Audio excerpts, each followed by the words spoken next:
This is a different kind of drawing. It also came out of our school of self-improvement here at the studio. It is a blueprint of a piece of equipment designed to make cartoons more realistic and enjoyable. This is the plan for a super cartoon camera. We call it the Multiplane camera. It was intended for use in our feature-length cartoons. You see, we decided for features, the camera needed improvement too. Actually, the pre-feature cartoon camera was fairly simple in construction and operation, and generally very satisfactory. Here, a Mickey Mouse short is being put on film. Mickey has been inked and painted on transparent sheets of celluloid. This happens to be a panorama effect where the character will walk in one place and the background keeps moving behind him to create the illusion.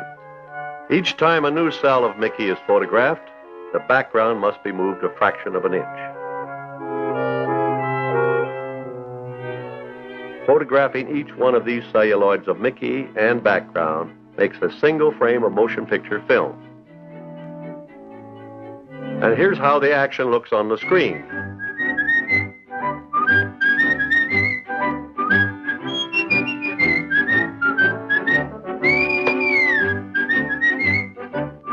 Now note that our character is capable of giving us a real feeling of 3 dimensions.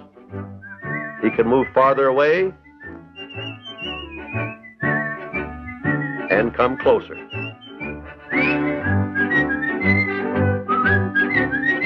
He can turn so that we see all sides of him. He seems to have roundness. There's nothing flat about him. He can almost poke his finger in your eye. But when he leaves,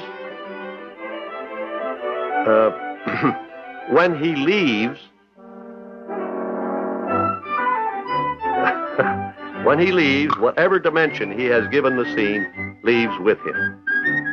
Now, the unnatural flatness of the background becomes evident. But besides being merely unrealistic, the old-fashioned flat background can also create a false effect. For instance, when our camera moves in closer on this moonlight scene, you'll notice that everything grows larger, including the moon. Now, when you walk along a country road toward the moon, it certainly doesn't grow larger like this, nor does it shrink in size when you walk away from it. The problem was how to take a painting and make it behave like a real piece of scenery under the camera. The trouble was we were photographing a flat 2-dimensional background. So we set about making plans and blueprints for a new cartoon camera that would overcome this. The different elements in the scene were separated according to their varying distances from the viewer. This put the moon on a plane farthest away from the camera. With our original picture broken down in this manner, it is possible to control the relative speed with which each individual part of it moves to or away from the camera.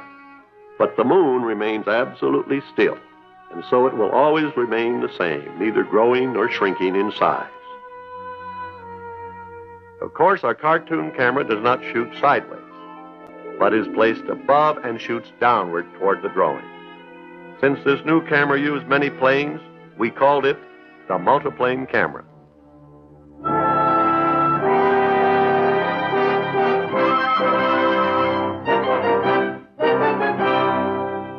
And here now is our same moonlight scene, the way the Multiplane camera sees it.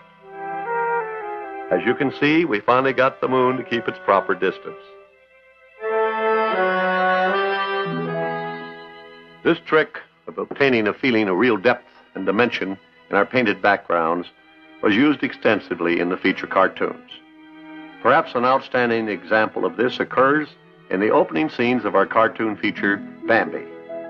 Here we see the Multiplane camera crew preparing to shoot that scene. Here are the planes for that scene, each with its own separate part of the background painted in oil on glass.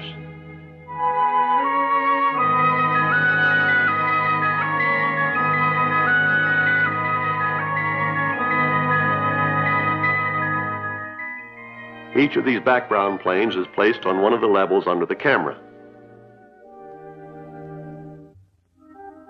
Each plane is capable of moving in various directions.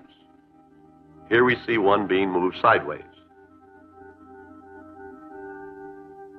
The camera operator, looking down from the viewpoint of the camera, sees all the levels combined as one picture. From his view, we can see how each level or plane can move independently of the others. Here, the operator of each level is bringing his particular part of the background into the right position to start the scene. But before the scene can be photographed, the camera operator must okay the setup. Everything's okay except the bottom level. What's wrong down there, Alan? I was moving it the wrong way, Dick. I'm taking it back now. How's that? Looks fine now.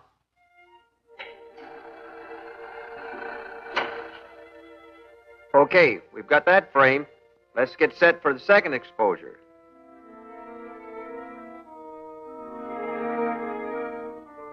In our frame-by-frame method of photographing a cartoon scene, the feeling of depth is not actually too evident when the scene is under the camera.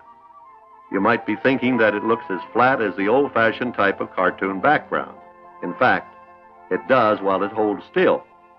The trick of the multiplane camera is movement.